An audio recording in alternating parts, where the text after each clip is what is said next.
Pineda Luxury presenta una vivienda emplazada en el corazón de Valencia, en la icónica calle Colón, epicentro de la sofisticación. Abrimos las puertas a una vivienda de 400 metros cuadrados, una joya arquitectónica que reside en el interior de un edificio señorial, testigo de la elegancia atemporal. El salón comedor es el eje central de la vivienda.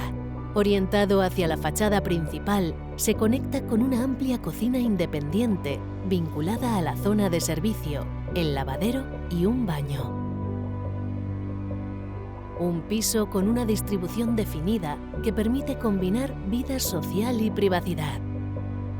Desde un hall recibidor de grandes dimensiones, se accede de forma cómoda y ordenada a las distintas zonas de la casa.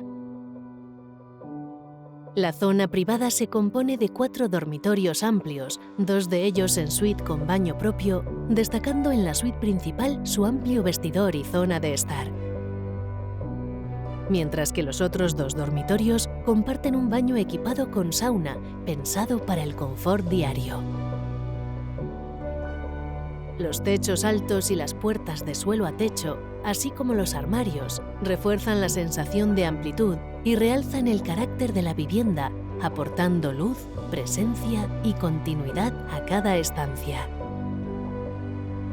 Además, la propiedad dispone de garaje en el mismo edificio, un valor diferencial especialmente relevante en pleno centro de la ciudad. Una vivienda poco habitual en el mercado por tamaño, distribución y ubicación.